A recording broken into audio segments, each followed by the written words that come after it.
अच्छा, हम लोगों ने अब तक दो बीमारियां डिस्कस की हैं, demand pull inflation and cost push inflation. सही है, ये दो बीमारियां हम लोगों ने डिस्कस की हैं। हमने इसके अलावा कोई एज सच बीमारी डिस्कस नहीं की। तीसरी वाली जो कि मॉनेटरी इन्फ्लेशन होती है, इंशाल्लाह थर्सडे वाली क्लास में करेंगे। आज मैंने आप लोगों को 8 मार्क का एक आंसर लिखवाना है। अपनी नोटबुक, अपना पेन, अपना स्केल, पेंसिल, पूरे का पूरा अपना पेंसिल बॉक्स साथ रखें, क्योंकि पहले आप लोग उसकी मार्क स्कीम बनाएंगे, फिर हम क्वेश्चन को डिस्कस करेंगे, फिर मैं आपको आंसर लिखवाऊंगा। स्टार्टिंग हम लोगों ने की थी बेटे अपने इफेक्ट्स ऑफ इन्फ्लेशन से, कि यार इन्फ्लेशन आने से क्या क्या बीमारियां, क्या क्या प्रॉब्लम्स आपको फेस करना पड़ती हैं, अनएम्प्लॉयमेंट, फॉरेक्स वगैरह, और lender borrower menu, shoe leather वगैरह। फिर आपको बीमारियों के बारे में बताया गया, cause of inflation, demand pull. Aggregate demand आपके मुल्क में जब भी बढ़ती है, वो कंजम्पशन बढ़ जाए, इन्वेस्टमेंट बढ़ जाए, गवर्नमेंट एक्सपेंडिचर बढ़ जाए, एक्सपोर्ट रेवेन्यू बढ़ जाए, या फिर इंपोर्ट एक्सपेंडिचर कम हो जाए, इन सब से आपकी एग्रीगेट डिमांड बढ़ती है। मल्टीप्लायर इफेक्ट आता है जब एग्रीगेट डिमांड बढ़ती है शुरुआत में, क्योंकि आपके पास काफ़ी ज़्यादा अनयूज रिसोर्सेज होती हैं। तो शॉर्ट रन में मल्टीप्लायर है, बट यही मल्टीप्लायर लॉन्ग रन में हाइपर इन्फ्लेशन में कन्वर्ट हो जाता है, इफ़ नॉट कंट्रोल्ड प्रॉपरली। फिर आपको 4 टाइप्स ऑफ इन्फ्लेशन बताई गई थी: no inflation, mild inflation, suppressed inflation, hyper inflation. मैंने कहा था कि ये जो डायग्राम्स आपके सामने बनी हुई हैं, ये आपको ड्रॉ करने की कोई ज़रूरत नहीं है। एग्जाम में, असाइनमेंट में करके दोगे, असाइनमेंट में पूरा काम करोगे, लेकिन एग्जाम में ड्रॉ करने की ज़रूरत नहीं है। नो इन्फ्लेशन में जीडीपी बढ़ता है बिना प्राइस बढ़े। माइल्ड इन्फ्लेशन जो कि आपका मल्टीप्लायर इफेक्ट की कैटेगरी होती है, और इसको हम लोग क्रीपिंग इन्फ्लेशन भी कहते हैं। तो इसमें क्या होता है कि प्राइस लेवल आपकी थोड़े से बढ़ती है, जबकि आपकी ओवरऑल जीडीपी कंपैरेटिवली बहुत ज़्यादा से बढ़ रही होती है। सप्रेस इन्फ्लेशन आता है जहाँ पे प्राइस ज़्यादा से बढ़ती है, जीडीपी कम से बढ़ती है। देन हाइपर इन्फ्लेशन, जहाँ पे आपके पास प्राइसेस कंटिन्यूसली बढ़ती रहती है। अच्छा, फिर आपको ये एक एल शेप बना के दिया था, और मैंने कहा था कि A2 में आप लोगों को थियोरिस्ट का नाम याद होना चाहिए। इसका नाम केन्जियन मॉडल है। ये केन्जियन मॉडल का कर्व था, और ये मोनेटरिस्ट मॉडल का कर्व था, बट आप लोगों के सिलेबस में इतना डिटेल में जाने की जरूरत नहीं है। बेटे, ये सारे पॉजिटिव इफेक्ट्स हैं, ये पूरा पॉजिटिव इफेक्ट्स ऑफ इन्फ्लेशन है। ठीक है। अच्छा, फिर आगे हमने कॉस्ट पुश के बारे में बात की थी, कि एग्रीगेट सप्लाई कम हो रही है, मल्टीपल माइक्रो वाले रीजंस, प्लस उसके साथ हमारे पास इंपोर्टेड इन्फ्लेशन और वेज प्राइस स्पाइरल भी आता है। और मैंने आपको बताया था कि ऐसी सिचुएशन जहां पर आपकी प्राइस लेवल बढ़े और अनएम्प्लॉयमेंट लेवल गिर जाए, वो अनएम्प्लॉयमेंट लेवल बढ़ जाए, सॉरी, ऐसी सिचुएशन जहां पे प्राइस लेवल बढ़े, एट द सेम टाइम आपकी अनएम्प्लॉयमेंट जो है वो भी बढ़ रही है, इसको हम लोग कहते हैं स्टैगफ्लेशन। जो एएस के सिलेबस में सिर्फ नाम की हद तक है, और A2 में इसकी बहुत ज्यादा लंबी डिटेल आती है फिलिप्स कर्व के टॉपिक में। तो अच्छा, ये स्टैगफ्लेशन मैं आपको इसलिए बता रहा हूं क्योंकि लास्ट ईयर, या शायद उससे लास्ट ईयर, डेटा रिस्पॉन्स में इसका 2 मार्क का या 1 मार्क का सवाल आया हुआ था। हालांकि उसने आपको केस में आंसर भी लिख के दिया था कि स्टैगफ्लेशन क्या होती है, और बच्चे ने इतनी डम हरकत की कि केस में लिखा हुआ है आंसर, उसके बावजूद उन्होंने गलत लिखा हुआ है अपने आंसर में। तो भाई जरा समझ लें, स्टैगफ्लेशन का मतलब कि ऐसी सिचुएशन जहां पे प्राइस बढ़ रही है, at the same time unemployment भी बढ़ रही है। ठीक है, ये हम लोगों ने डिस्कस किया था लास्ट क्लास। मॉनेटरी इंशाल्लाह नेक्स्ट क्लास का टॉपिक है। ये आपके पास एक क्वेश्चन है, ये मई जून 2023 का सवाल है। 2023, पेपर 21। आप लोगों के पास 5 मिनट है। ठीक है, अभी 5:52 हो रहे हैं, या चलो 5:53 लगा लो। 5:58 तक का टाइम है आपके पास, 5 मिनट है। एक मार्किंग स्कीम बनाएं, जैसे ये मैंने बनाई हुई है यहाँ पर। ठीक है, ऐसी एक मार्किंग स्कीम बनाओ, पॉइंटर्स बनाओ, कि किस सीक्वेंस में आप स्टार्ट करोगे और कहाँ पे आप एंड करोगे। ठीक है, जल्दी से, फिर हम लोग इसको डिस्कस करेंगे।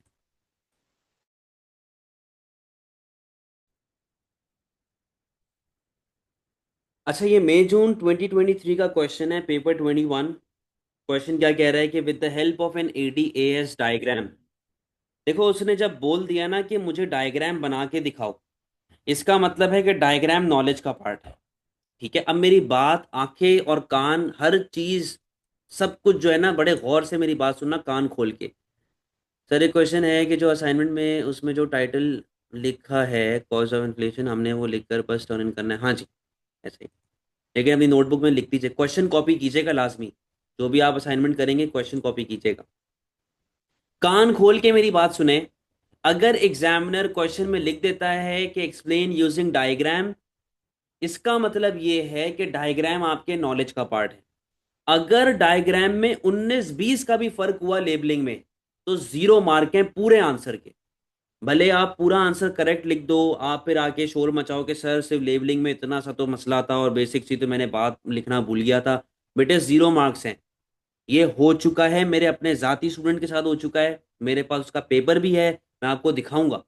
0 मार्क आए हैं उसके, सिर्फ एक छोटी सी मिस्टेक की वजह से। वरना पूरा आंसर उस बच्चे का करेक्ट था, 8 में से 8 मार्क बनते थे, एग्जामिनर ने 0 दिया उसको। With the help of an ADAS diagram explain cost push inflation and demand pull inflation. कहता है कि मुझे डायग्राम बना के ये बता दो कि कॉस्ट पुश इन्फ्लेशन क्या है और डिमांड पुल इन्फ्लेशन क्या है, and consider in what circumstances one may be more damaging than the other. कहता है और मुझे ये बताओ कि ऐसा किस सिचुएशन में होगा कि एक प्रॉब्लम दूसरी से ज्यादा हार्मफुल है। यानी कि ये आपकी AO3 वाली कैटेगरी है, इवैल्यूएशन वाली कैटेगरी। अच्छा, मैंने आपको ये बात बताई भी थी कि जो SRAS की डायग्राम है वो आप 8 मार्क में बनाएंगे, और जो LRAS की डायग्राम है 12 मार्क में बनाओ। आपने सीधा सीधा इन्फ्लेशन डिफाइन करने के बाद बेसिक डायग्राम्स बना दिए।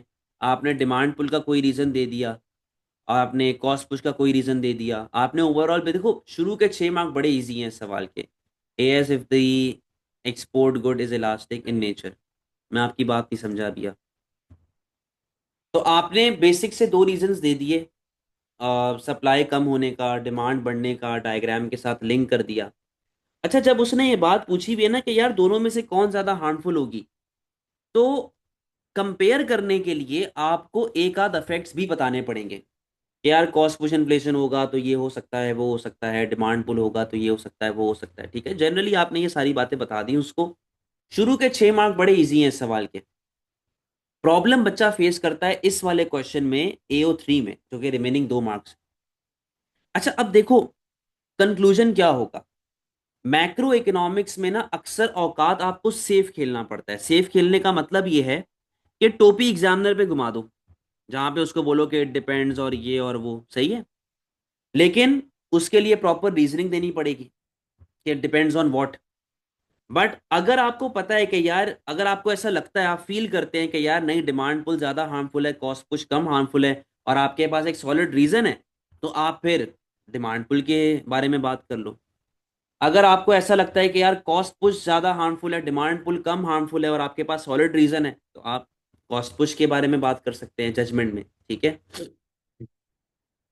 लेकिन अगर मैं अपना पॉइंट बताऊं, मेरे हिसाब से cost push is more damaging than demand pull. क्यों? उसके पीछे वजह यह है कि जब कॉस्ट पुश इन्फ्लेशन आती है ना, तो हमारे पास आती है स्टैगफ्लेशन। यानी कि जब कॉस्ट पुश आ रही है तो देखो GDP भी गिर रहा है, अनएम्प्लॉयमेंट लेवल बढ़ रही है, ये ज्यादा हार्मफुल है। जब डिमांड पुल आती है तो GDP बढ़ता है, यानी कि मल्टीप्लायर इफेक्ट आ रहा है आपके पास। तो मैं अपनी जजमेंट इस बेसिस पे लिखूंगा कि यार स्टैगफ्लेशन आ रही है और अनएम्प्लॉयमेंट बढ़ रही है वगैरह वगैरह, इस तरीके से। बट डिमांड पुल के बारे में अगर आप लिखते हो तो आप ये कह सकते हो कि यार डिमांड पुल में दुनिया का हर कंपोनेंट आ रहा है। डिमांड पुल में तीनों इकोनॉमिक एजेंट्स आ रहे हैं, कंज्यूमर भी आ रहा है, प्रोड्यूसर भी आ रहा है, गवर्नमेंट भी आ रही है। ठीक है, कॉस्ट पुश में तो सिर्फ और सिर्फ प्रोड्यूसर है ना, डिमांड पुल में तो तीनों है। तो आप अगर डिमांड पुल की साइड पे हैं कि demand pull is more damaging than cost push, आप कह सकते हैं कि यार डिमांड पुल में हर कंपोनेंट आ रहा है, हर इकोनॉमिक एजेंट आ रहा है, तो demand pull is more sensitive. ठीक है, और डिमांड पुल कभी भी ऊपर नीचे हो सकती है। अगर रिसोर्सेज हमारे पास अवेलेबल हैं तो demand pull will bring multiplier effect. But अगर स्पेयर कैपेसिटी इतनी अवेलेबल नहीं है, the same multiplier effect will turn itself into hyper inflation.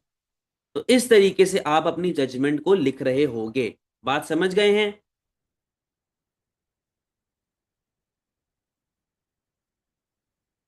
अब हम लोग बेटा अपना आंसर यहां पर ड्राफ्ट करेंगे। नोटबुक वगैरह सारी चीजें आपके सामने खुली हुई होनी चाहिए।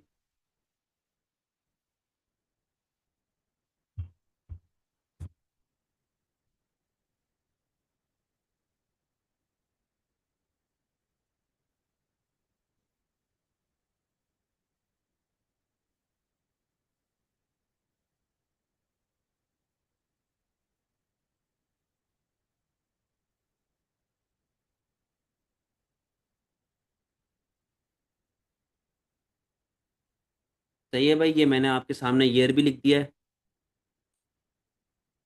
अच्छा जी, लिखना स्टार्ट करें।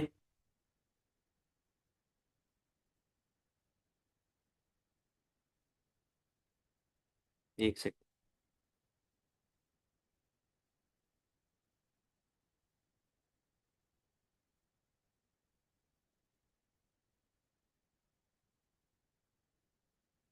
चलो जी, लिखना स्टार्ट करो।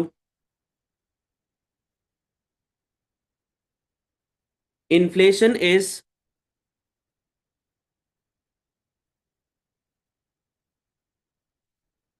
Inflation is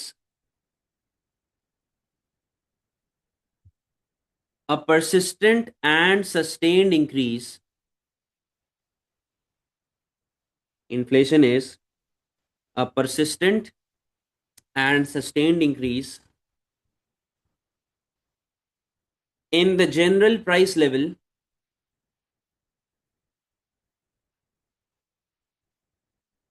of goods and services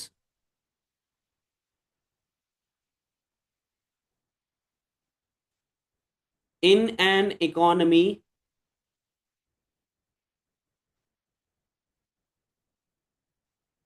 over the period of time. Over the period of time. Full stop. Inflation can be caused by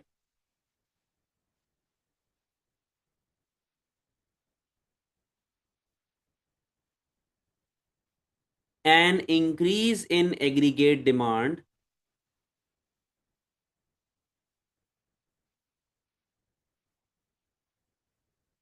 which is known as demand pull inflation,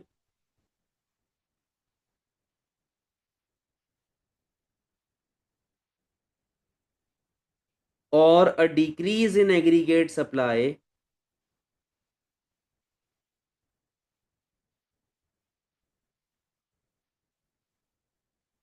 which is known as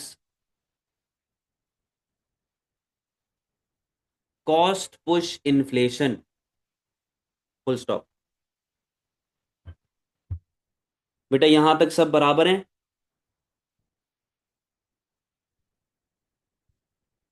यहां तक सब बराबर है मेरे? अच्छा, अब ये आपके आंसर का स्टार्टिंग पैराग्राफ आ चुका है। ठीक है, अब मैं यहाँ पे क्या करूंगा, मैं बनाऊंगा डायग्राम्स। ठीक है, तो ये जो मैंने डायग्राम्स बनाई हुई हैं, मैं इन डायग्राम्स को as it is copy paste कर लूंगा।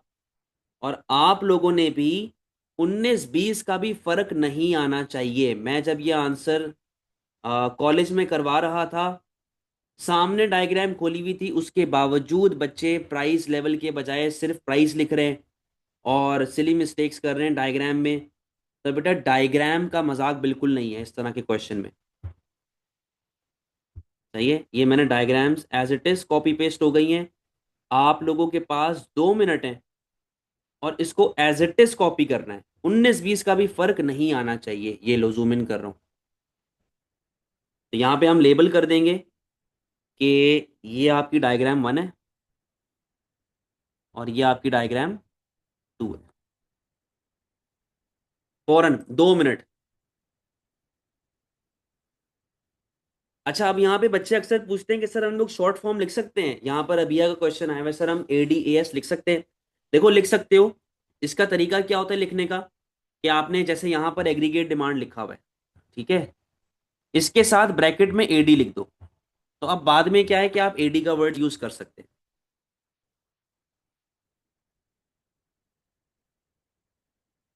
डायग्राम फौरन से।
जी बेटा, डायग्राम बन गई।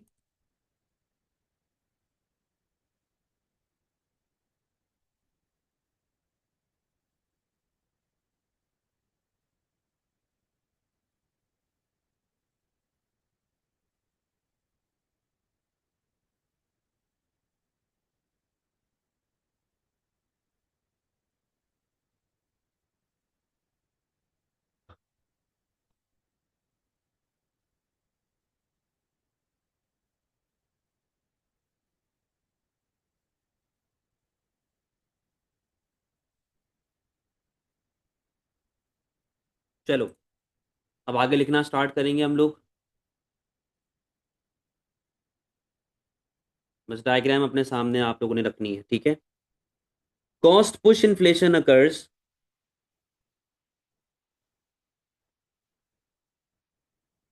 cost push inflation occurs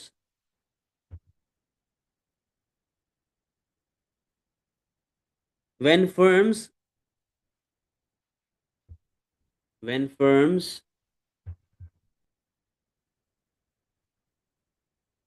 cost of production increases.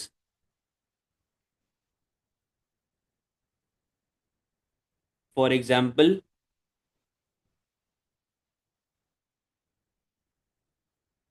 due to higher wages, comma,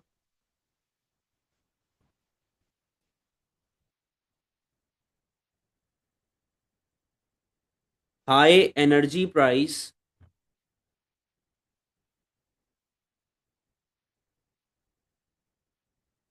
or import of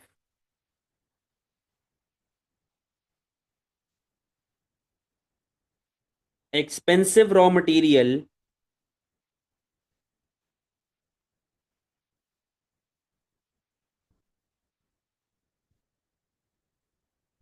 energy price का मतलब है बेटा, जैसे कि आपके इलेक्ट्रिसिटी एक्सपेंसेस हो गए, फ्यूल एक्सपेंसेस हो गए, ठीक है। और import of expensive raw material which increases the overall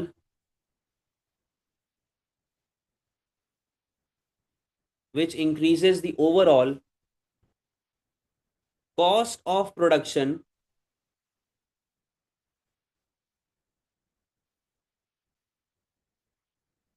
for producers,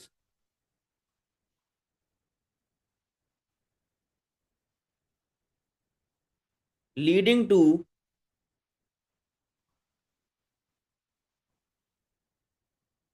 a leftward shift leading to a leftward shift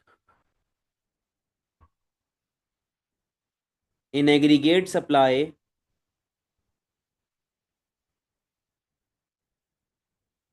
from SRAS to SRAS1,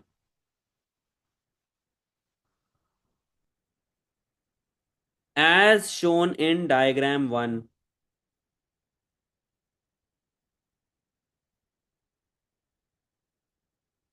where the price level is rising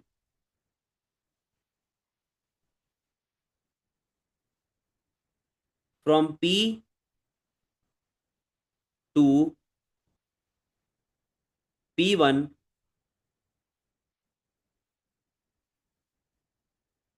while the real output falls from Y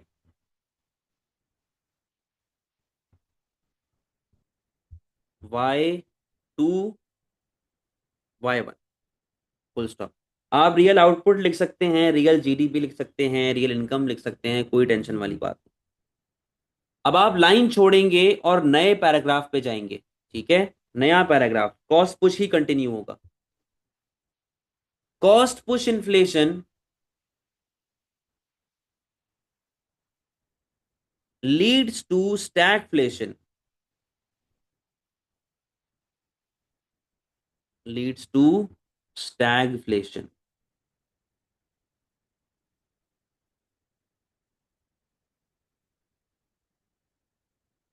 which is a situation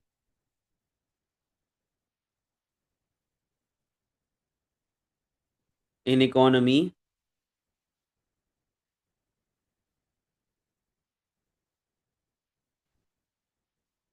comma, when price level rises, when price level rises and unemployment rises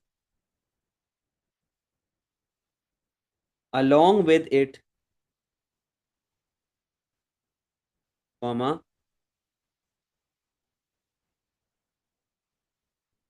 leading to a fall in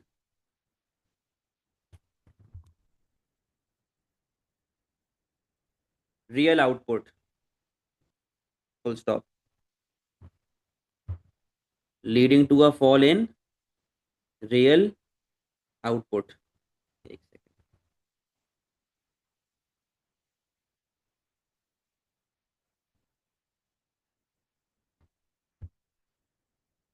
चलें, अब आगे बात करेंगे, इसी को हम लोग continue करेंगे। Due to increase in cost of production, comma,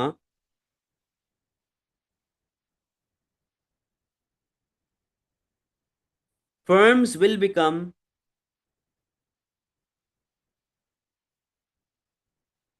uncompetitive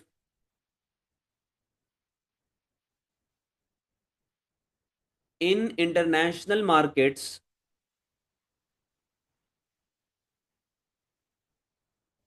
leading to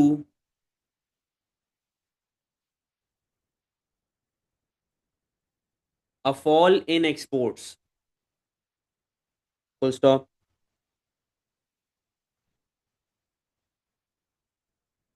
This increase in price level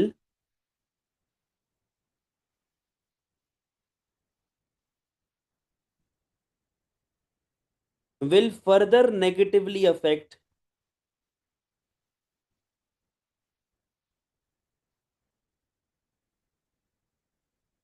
the real income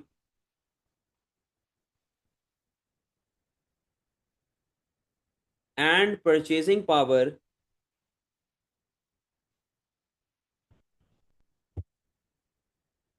leading to a fall in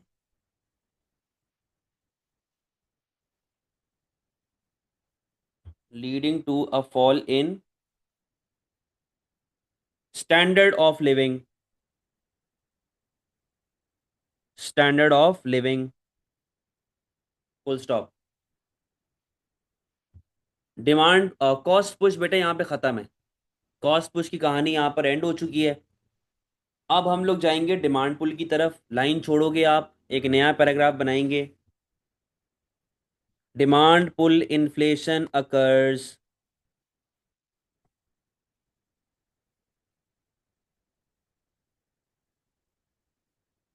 when aggregate demand increases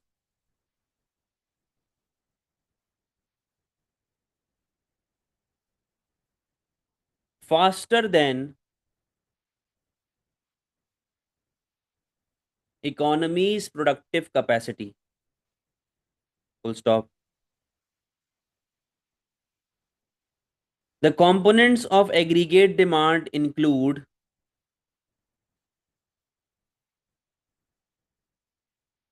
consumption expenditure, comma, investment expenditure, comma, government expenditure, comma, export revenue and import expenditure, full stop.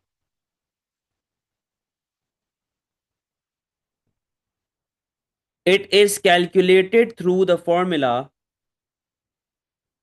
अब यहां पे आपने formula डालना है, AD is equals to C plus I plus G plus X minus M, ठीक है, full stop.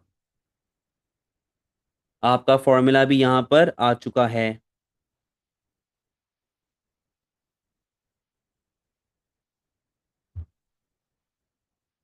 For example,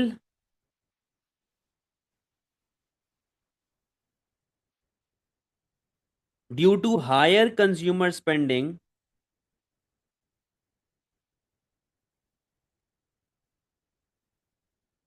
और higher export revenue,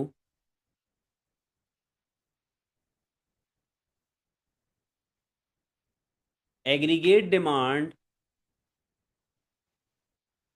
will shift to the right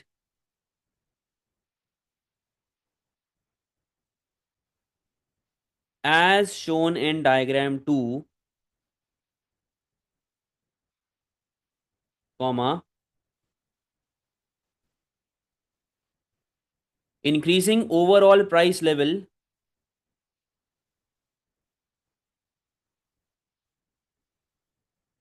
from P to P1,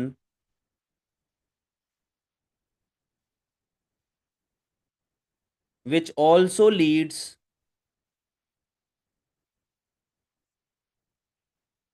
to an increase in real income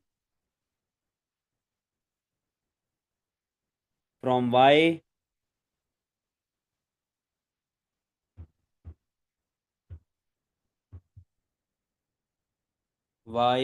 to Y1। सब बराबर है यहां तक? सब बराबर है?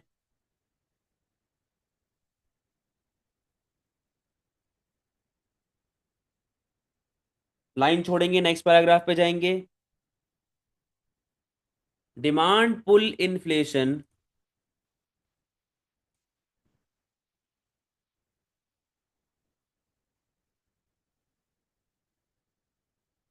causes price level to rise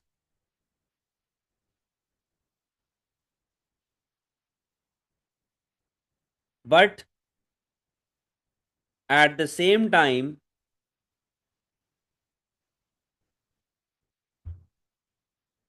creates multiplier effect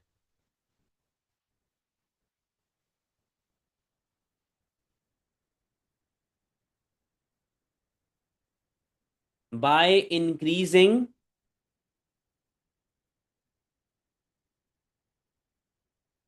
real output, comma,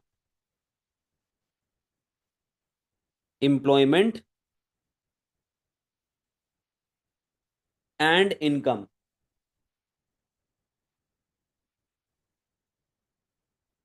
But if the resources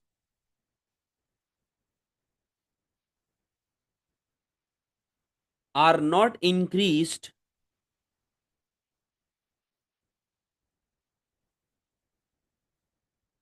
or if AD or if AD is not managed properly,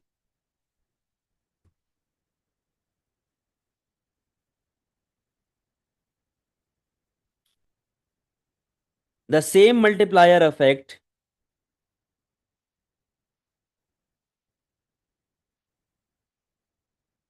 will be converted into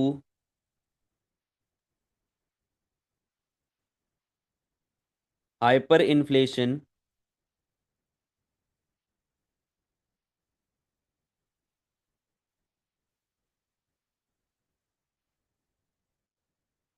negatively affecting current account, full stop।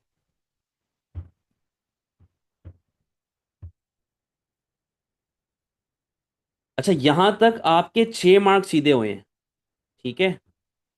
ये आपको 6 mark मिल गए यहां तक, ये जो हमने पूरी इतनी लंबी एक्सप्लेनेशन लिखी है।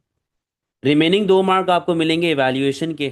तो आए जरा अब इवैल्यूएशन के बारे में बात कर लेते हैं। लाइन छोड़ेंगे, नए पैराग्राफ पे जाएंगे। Cost push inflation is usually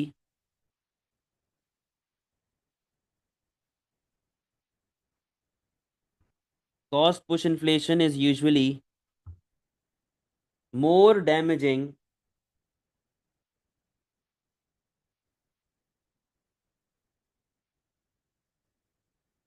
than demand pull inflation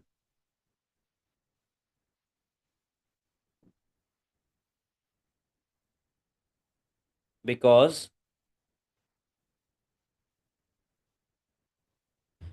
it reduces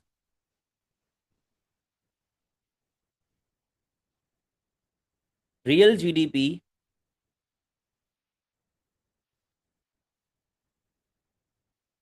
and increases unemployment,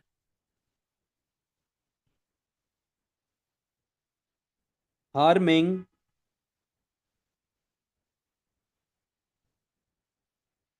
both firms and household.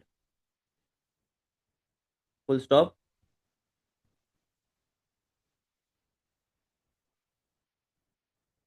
This makes it difficult for the government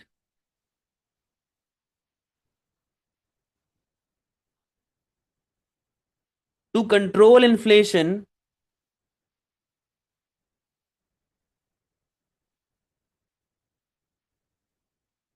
without causing a recession. Full stop. On the other hand, बेटे current account export import वाला कि export आपके गिरेंगे तो current account deficit में चला जाएगा.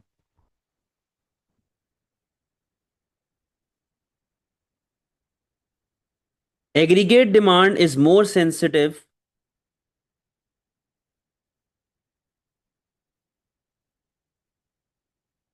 to change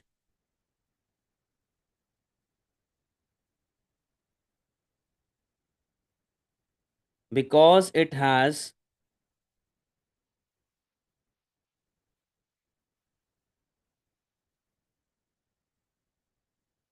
multiple components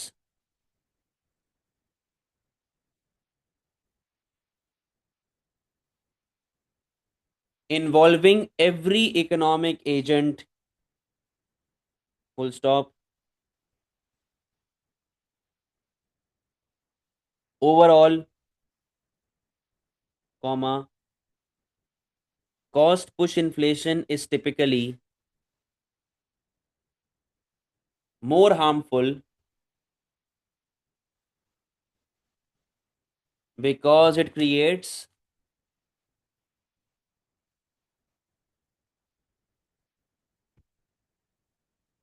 inflation and slows down economy. Full stop. बेटा ये आपका 8 मार्क का पूरा आंसर रेडी हो चुका है, जहाँ पे हमने बेसिक इन्फ्लेशन से कहानी स्टार्ट की है. ठीक है, बेसिक इन्फ्लेशन से हमारी कहानी स्टार्ट हुई है और वो पूरे ज़ीरो मतलब 100% लेवल तक हमारे पास जा चुकी है. ठीक है, तो ये पूरा आपका आंसर है, जो कि एक 8 मार्क का प्रॉपर आंसर होता है.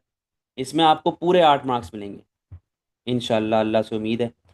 इसको एक मर्तबा देख लें. अगर किसी ने वैल्यूएशन कॉपी नहीं किया तो भाई जल्दी से कॉपी कर लें ताकि हम लोग पे क्लास को ऑफ करें.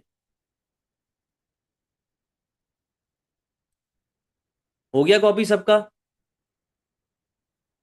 जी अभी हाँ.